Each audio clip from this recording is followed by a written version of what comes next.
Quando o Senhor instituiu o sacerdócio, ainda durante a peregrinação israelita no deserto, o Senhor escolheu Arão e sua família para essa função. Arão tinha 4 filhos, Nadab, Abiú, Eleazar e Itamar, os quais foram consagrados ao sacerdócio. Juntamente com ele, mais os 2 primeiros, por terem oferecido fogo estranho diante do Senhor, morreram queimados pelo fogo, que saiu do altar do tabernáculo. Restaram apenas os 2 últimos, Itamar e Eleazar, dos quais descendeu toda a linhagem sacerdotal israelita, sendo um deles sempre o sumo sacerdote. Deus deu a incumbência aos levitas de tomar conta do tabernáculo, e o Senhor exigiu deles santidade. Mas não foi isso que aconteceu. Vem comigo nessa história. Eli e seus filhos eram descendentes de Itamar, o mais novo dos filhos de Arão que sobreviveram.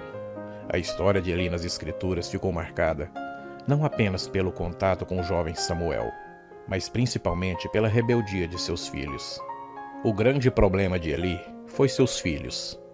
Ele era pai de 2 homens incrédulos, Hofni e Finéias. Como Eli já tinha uma idade muito avançada, seus filhos passaram a ter cada vez mais responsabilidade no serviço do tabernáculo.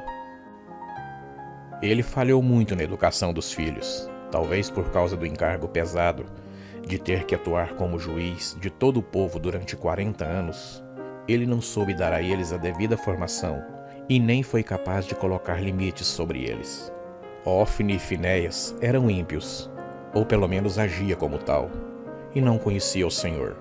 Mas apesar disso, servia junto com o pai, no templo, a tenda do tabernáculo, que nessa época estava em Siló. Apesar disso, Eli não os puniu, pelo contrário, em vez de destituí-los do ministério, ele apenas advertiu brandamente. Por isso Deus enviou um profeta, e por meio do qual lhe perguntou: por que honras teus filhos mais do que a mim, engordando-vos com o melhor de todas as ofertas do meu povo? E depois ainda, o Senhor falou por meio de Samuel, a quem o Senhor disse que iria punir Eli e sua família, pois ele sabia do pecado dos seus filhos, que blasfemavam contra Deus, e não fazia nada. Eles transgrediam a lei de Deus de muitas maneiras. Eles violavam a regulamentação acerca das ofertas e sacrifícios, se apropriavam daquilo que era sagrado a Deus. Além disso, eles seduziam as mulheres que se ocupavam de forma voluntária de algum serviço relacionado ao funcionamento do tabernáculo. O templo do Senhor foi profanado. A prática pecaminosa e imoral dos filhos de Eli era conhecida por todo Israel e influenciava negativamente todo o povo. A nação estava corrompida, o tabernáculo também. A coisa ficou incontrolável. O pecado havia atingido eles de uma maneira tão profunda que o juízo de Deus sobre eles foi inevitável. Eli sempre é lembrado como uma figura trágica que não tinha controle sobre a sua própria casa. Embora ele não apareça nas Escrituras participando diretamente dos pecados de seus filhos, ele acabou participando deles por omissão. O erro fatal que Eli cometeu foi de honrar mais seus filhos do que o Senhor. Além disso, parece que ele acabava se beneficiando indiretamente do comportamento ganancioso dos filhos. E diante de tudo isso, o Senhor derramou seu juízo sobre a casa de Eli. Antes, ele enviou um profeta, sobre quem nada sabemos, mas que anunciou o julgamento do Senhor. O homem de Deus denunciou a forma com que Eli e seus filhos negligenciaram o serviço a Deus e desprezaram a grande dádiva do ofício sacerdotal que lhe fora confiado. Então o Senhor anuncia através do profeta uma tragédia que nenhum homem de Deus queria, que a linhagem sacerdotal em Israel não seria mais contada através de sua casa. Na prática, isso significa que a linhagem sacerdotal passou a ser considerada através da descendência de Eleazar, o outro filho de Arão. E esta profecia foi novamente confirmada através do jovem profeta Samuel.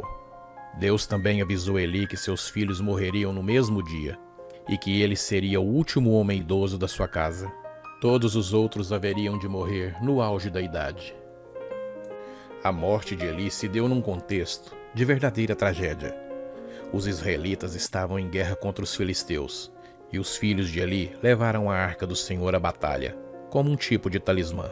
Mas por causa do pecado, o Senhor retirou a presença dele do meio do povo, e eles morreram ali mesmo.